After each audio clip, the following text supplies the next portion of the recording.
새로운 교회 여러분 안녕하십니까? 예, 우리가 이제 매달 5번째 주에 있는 평신도의 날, 오늘 이제 고성희 집사님과 함께하는 시간으로 오늘 이제 갖도록 하겠습니다. 특별히 이제 우리 코로나 사태 이후에 지금 맞이하는 그 우리 평신도의 날이라서 우리 어떻게 지내시는가요, 요즘? 예, 잘 지내고 있습니다. 네. 찐자가 돼가지고 있습니다. 우리 이제 고 집사님은 그동안 이제 성공에 대해서 그 재난으로 이제 하기를 했기 때문에 특별히 이 코로나라고 하는 새로운 재난의 이 국면을 어떻게 보는지 그 얘기부터 오늘 얘기를 한번 출발해 보도록 하겠습니다. 요약을 좀 하면 한 3가지 정도로 요약을 할 수 있을 것 같은데요.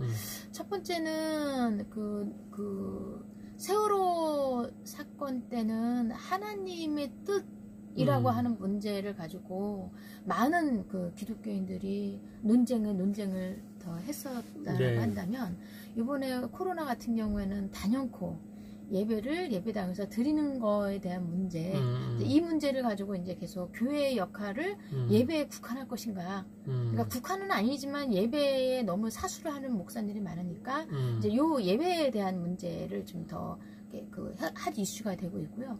두 번째로는 세월호 사건에 대부분의 기독교인이 동참을 하고자 할 때는 광화문이라고 하는 구심점이 있어서 그 안으로 거쪽으로 가면은 리본도 받을 수 있고 후원금도 낼 수 있고 뭐 동참을 할 수 있는 여러 가지 뭐 할 수가 있는데, 지금 이 코로나 같은 경우에는 구체적인 우리의 행동을 할 수 있는 무엇인가가 없는 거죠. 뭘 어떻게 해야 될지 모르는 상황이라서 코로나 사태 같은 경우는 좀 우왕좌왕하는 경향이 있다.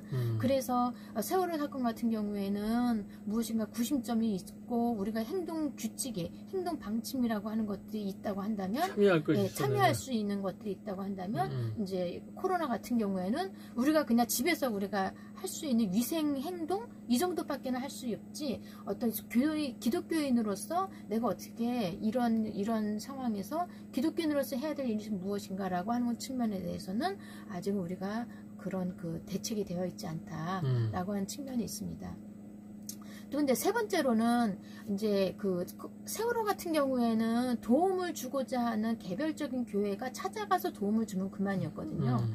그래서 그만이니까 그렇게 해서는 많은 교회가 연결돼서 그냥 같이 예배 드려주고 이렇게 계속 릴레이 예배를 드리고 이런 방식으로 세월호를 계속 유지했다라고 하는 측면이 있다면, 코로나 같은 경우에는 뭐냐면 여러 교회가 다각적으로 네트워크가 형성이 되지 않았을 때 아무것도 못하더라 라고 하는 문제가 생깁니다. 그러니까 세월호는 몇 개 교회가 그냥 가면 되는데, 여기서는 몇 개 교회로 해결될 수 있는 문제가 아니라 네트워크의 문제가 상당히 큰 문제로 대두된다라고 볼 수 있습니다. 그래서 제가 이제 교단 신문에 4개 교단의 신문을 코로나 이후에 나와 있는 교단의 대응 양상을 한번 살펴봤는데, 약 한 700여 건의 기사가 있어요. 그래서 이 기사를 통해서 한번 정리를 해봤더니 교회와 교회 간의 네트워크밖에 없더라, 우리가. 그리고 이미 이제 우리 새롬교회처럼 시민사회와 같이 네트워크하는 교회들의 몇몇 교회를 제외하고는 내가 도울 수 있는 것은 후원금을 보낼 때 대구 경북 지역의 교회에다 보내는 경우, 그래서 교회에서 마스크를 받아서 1차적으로 교인들이 다 배분을 하고, 그리고 그 다음에 남는 거가 이제 시민사회로 넘어가게 되는 이러한 구조로밖에는 되지 않는다라고 하는 측면이 있어서, 이게 정말 과연 하나님의 선교일까 아니면 품앗이일까 라고 하는 그런 의문점이 생기기도 하고요. 그리고 뭐 방역 문제도 그렇고 여러 가지로 계속, 그러니까 이 교회가 사실은 우리의 교회라고 하는 게 전국적인 네트워크를 형성할 수 있는 아주 가장 강점이 있잖아요. 근데 이 강점을 우리가 한국 교회가 잘 못 살리고 있다라고 하는 측면, 그래서는 개별 시민사회나 개별 마을 공동체나 이런 거는 무엇인가 움직일 수 있어도 전국적인 네트워크로는 움직일 수 있는 그런 것들을 우리가 기반이 돼 있지 않았다. 그렇기 때문에 이런 코로나 사태에서 한국 교회가 어떻게 움직여야 될지 모르는 상황이 되어진다는 거죠. 그래서 이번에 코로나 사태에서 가장 큰 문제로 대두되는 거는 그러니까 시민사회와 교회와 연결된 지역 내의 네트워크와 이 지역과 이 지역, 다른 지역이 다, 많은 지역이 다 모여서 전국적으로 전체적인 네트워크를 형성해내는 것, 이 두 가지의 과제들이 코로나 사태 이후에 한국 교회가 해줘야 될 문제인 것 같고요.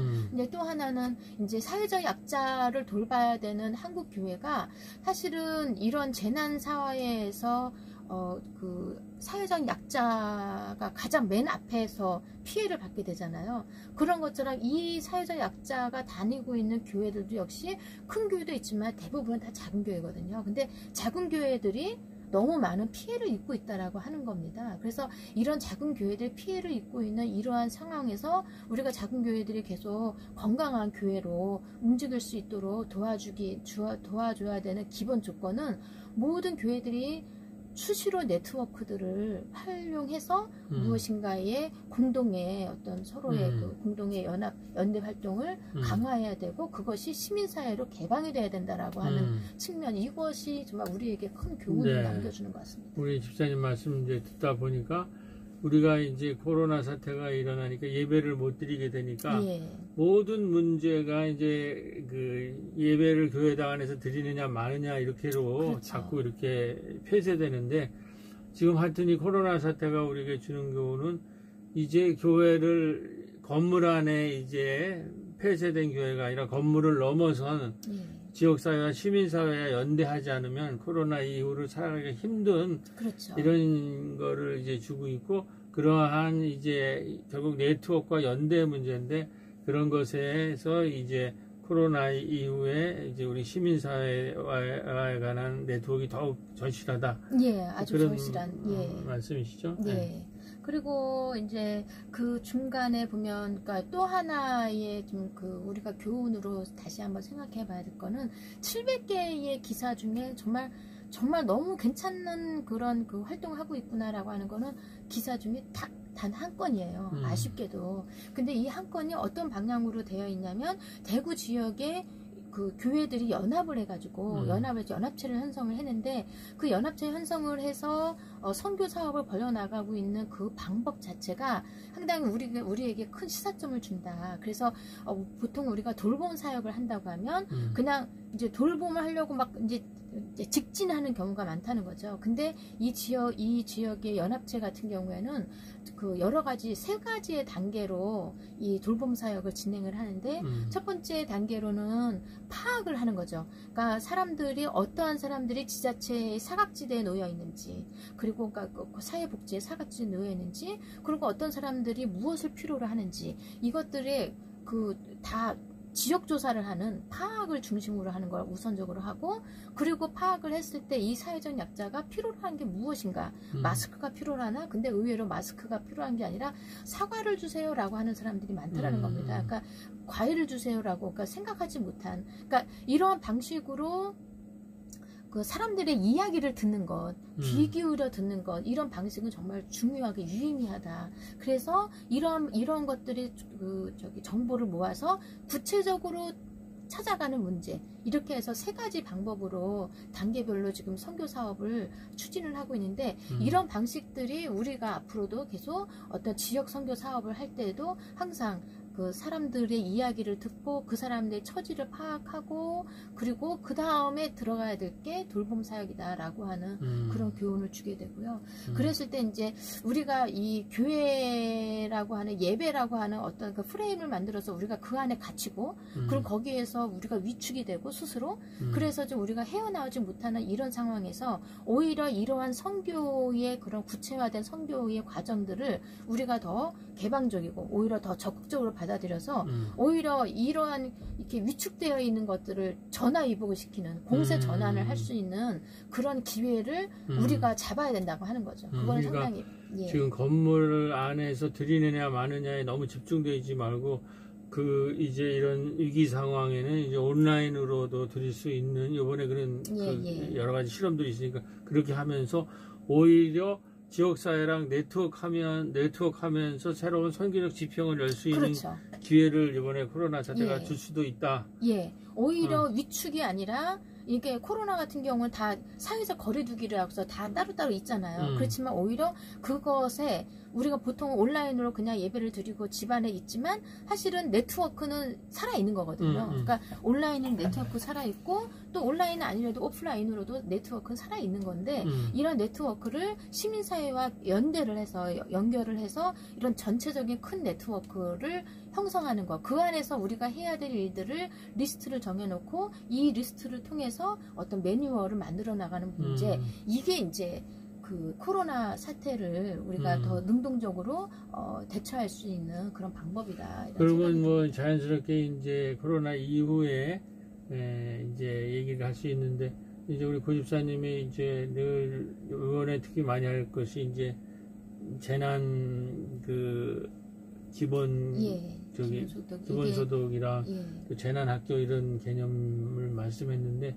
그런 관점에서 한번 그 어떻게 이제 코로나 이후에 우리가 새로운 그런 미션을 찾아 나갈 수 있을까 그런 말씀도 좀.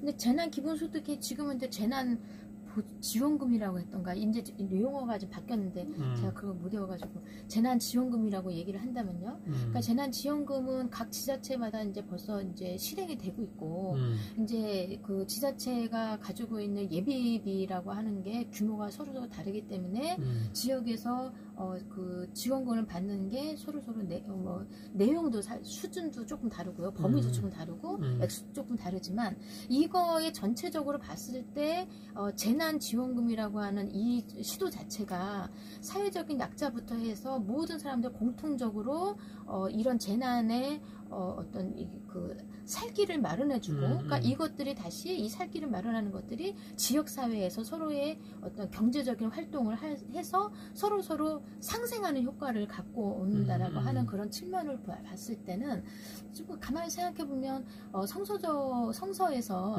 나오는 어떤 그 만나와 메추라기 예, 시민사회 버전이다라고 말할 수 있지 않은가. 그래서 어떤 애굽에서 출발을 해서 광야로 나왔을 때 먹을 것이 없는 그 이스라엘 민족은 사실은 그것도 사실은 재난 상황이라고 얘기할 수 있잖아요. 그러니까 그런 재난 상황에서 아무도 어떻게 해야 될지 모를 때 하나님이 내리시는 공평한 사랑, 공평한 음식이 축복. 이게 뭐 하루 먹고서는 누군가가 더 저장을 한다고 할지라도 그것은 아무 소용이 없는 그야말로 이렇게 공평한 그러한 사랑이라고 하는 누구에게나 주어지는 이 사랑이라고 하는 부분들이 그런 의미들이 오늘의 시민사회에서는 이런 것들로도 이렇게 그러니까 이런 것들로도 이렇게 버전이 다른 버전, 새로운 버전으로 나올 수 있고 이런 것들이 사실은 하나님의 선교가 이렇게 시민사회를 이동하고 있는 그러한 것들의 조짐을 보이는 거 아닌가라는 생각이 듭니다.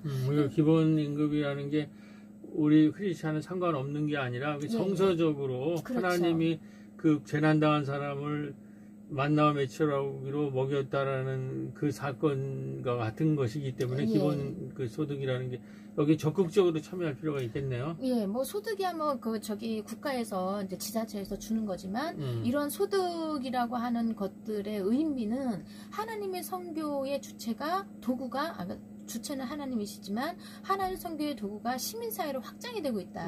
우리 교회만이 도구가 아니라 시민사회가 확장이 되고 있을 때 교회 안에서 예배당 안에서 갇혀진 건물 안에서 있어야 되는 것이 아니라 오히려 하나님 선교를 위해서 시민사회로 참여해야 되는 역으로 우리가 받고 있다라는 그런 그 의미들을 갖고 있다는 거죠. 그래서 그 말씀을 들으니까는 이제 재난학교라는 개념도 연결이 되네요. 우리가 이미 하고 있는 여러 가지의 이제 재난 상황 속에서도 마을에 돌봄 공동체가 있고 또 이번에 의료인들도 중요하잖아요. 의료인들도 하는 것도 좋고 그다음에 우리 마을에 협동조합이나 이런 마을 카페나 이런 것들이 준비를 하고 훈련을 소통 과정을 이렇게 해서 생명망을 짜고 있으면 그렇죠. 거기에 기본소득 같은 것들이 들어오면서 그걸 가지고 같이 재난을 이겨나가면서 오히려 재난을 통해서 훨씬 훌륭한 공동체들이 만들어질 수 있는 상상력도.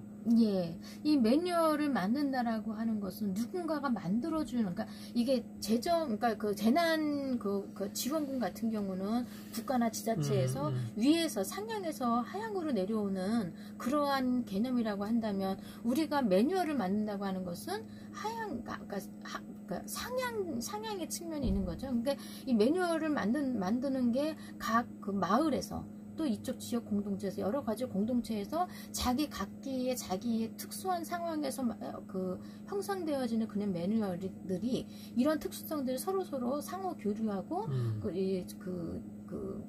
이제 정보가 교류가 될 때 이런 것들이 일반적인 일반적인 어떤 매뉴얼이 만들어지는 그러한 소통들의 이제 그 다양화와 일반화 이런 것들이 이제 수시로 나타나게 된다라고 하는 것. 그러니까 이 부분들이 상당히 중요하고요. 이 지역 안에서 만일에 우리 새로운 공동체 같은 경우에는 우리가 돌봄 서비스도 있고 뭐 이제 의료도 있고 협동조합도 있고 여러 가지로 다양하게 존재를 하잖아요. 다양한 특성을 가지고 있는 이러한 그 활동 내역들이 서로 네트워크가 더 강화가 되고 이것들이 더 그 긴밀하게 연결이 돼서 다른 지역으로 연결되고 이런 모든 것들이 연결되는, 그래서 상호 연대의 어떤 중요성 이런 부분들이 정말, 그러니까 재난의 시기에는 혼자 살 수 없고 그렇죠. 네트워크를 만들고 생명망을 짜야 되는데 오히려 기회가 될 수 있다. 그렇죠. 오히려 기회가 되는 거죠. 그러니까 오히려 그러니까 나 혼자서 마스크 조금 그러니까 마스크를 만들어서 보내고 이런 정도가 아니라 어느 쪽에서는 마스크, 어느 쪽에서는 뭐 방역, 어느 쪽에서는 뭐 이런 방식으로 다 각기 자기가 할 수 있는 영역들이 있거든요. 그러니까 이런 영역들이 서로 정보 소통만 돼줘도 근데 이것들을 가장 잘할 수 있는 구조를 가지고 있는 게 사실은 교회 네트워크이거든요. 그러니까 이런 교회 네트워크가 교회에서만 이루어지고 자기네끼리 서로 품앗이하는 이렇게 소극적이 아니라 이제 시민사회랑 그렇죠. 연결하고 이제 국가의 기본소득 같은 것까지 연결하면서 그야말로 지금 뭐 코로나가 매년 올 수도 있는데 이런 것을 막아내는 그런 공동체까지를 그렇죠. 가는 그런 것이 이제 재난 학교에 대한 상상력이다. 그러니까 재난 학교라고 하는 것들이 뭐 어떤 학교가 뭐 이렇게 그러니까 학교라고 딱 꼬집어서 얘기를 할 수는 없지만, 그러니까 이러한 과정을 계속 논의의 과정을 갖고 있는 것, 이것이 바로 그냥 펼쳐져 있는 학교인 거죠. 그러니까 우리가 그러니까 학교라고 하면 또 뭔가를 세워야 되나 이런 문제가 아니라 어떠한 그 네트워크, 그 네트워크의 구조, 이게 이제 새로운 우리가 생각하는 그런 이제 뭐.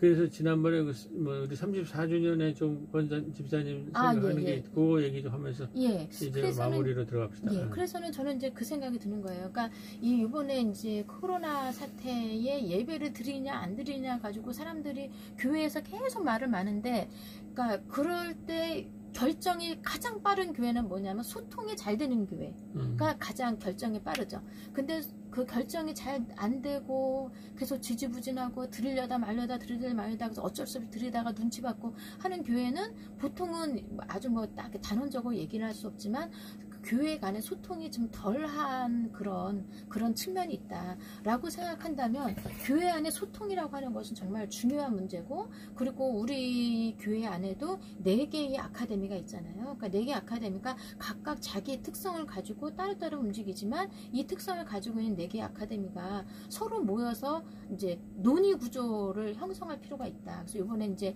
만일에 이렇게 이런 코로나 사태나 아니면 다른 새로운 우리가 겪어보지 못한 새로운 재난의 사태에 있을 때 교회 공동체가 어떻게 움직일 것인가를 긴밀히 토론할 수 있는, 그래서는 결정할 수 있는 그러한 구조들을 만들어야 될 텐데, 그러니까 이런 부분들을 근데 좀 이번에 34번째 우리 교회의 생일날 우리가 지금 주축이 돼서 4개의 아카데미가 주축이 돼서 지금 생일을 좀 우리가 준비를 하면서 우리가 논의 구조를 한번 좀 만들어 볼 수 있는 그런 형태를 고민해보자. 그러니까 34주년의 주제가 그러면 이제 고 집사님 얘기로 아직 뭐 통과된 얘기는 아니지만 그냥 제 생각입니다. 그 코로나 이후의 교회를 하자.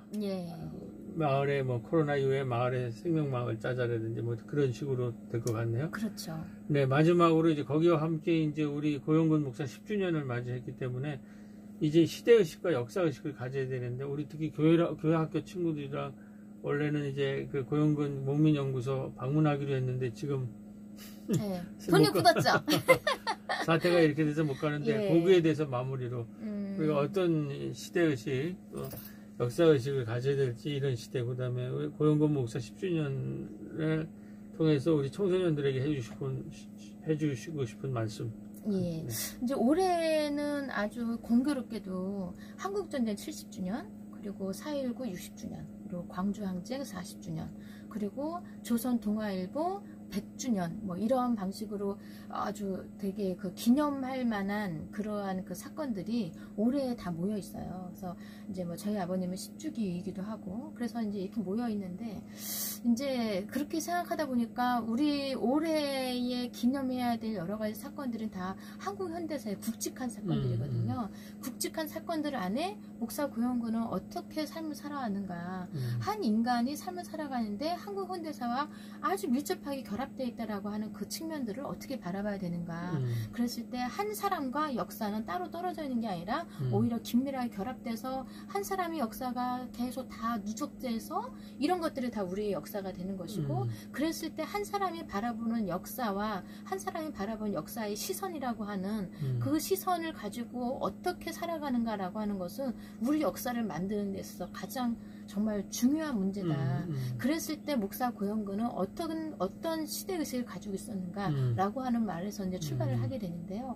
이제 목사는 고영근 같은 경우는 다른 민주화 운동을 했던 많은 분들도 계시지만 철저하게 하나님 말씀에 근거해서 자기 삶을 살았고, 하나님 말씀에 근거했을 때 유신헌법은 악법이 되는 거고, 사람의 하나님의 자녀로서의 동등한 권력이 그러니까 그 약탈하는 그러한 것들에 대해서 옳지 못하다라고 저항을 하기 때문에 그것에 어떠한 억압과 폭력이 앞에 온다 할지라도 그것을 하나님에 대한 믿음으로 계속 그것을 극복할 수 있다라고 하는 그러한 한 사람의 어떤 시각이 이 사람의 일생을 바꾸는 문제, 그러니까 이런 것들을 한번 생각을 해보면 우리 청소년도 나와 역사는 다 그냥 다른 거야 라고 생각하는 게 아니라 오히려 무관한 게 아니라 오히려 긴밀히 결합되어 있구나 라고 하는 거를 봤을 때, 그러면 나는 역사를 그 지금의 현실을 어떻게 볼 것인가 라고 하는 고민들을 살짝 할 수 있는 계기, 이런 계기가 되었으면 좋겠다 하는 측면으로 이제 한번 정말 이 얘기는 오랫동안 들어야 되는데, 하여튼 우리 목민연구소에 가서 우리 청소년들이 한번 이제 들었으면 좋겠고요. 하여튼 우리 이제 청소년들 한국교회 교회학교도 이제 역사의식과 시대의식을 가지고 예언자적인 그런 그 음성을 가지고 이제 코로나 이후의 시대를 사는 이제 고영근 10주년이 되기를 바랍니다. 감사합니다. 오늘 대단히 수고 많으셨습니다. 감사합니다. 감사합니다. 할렐루야.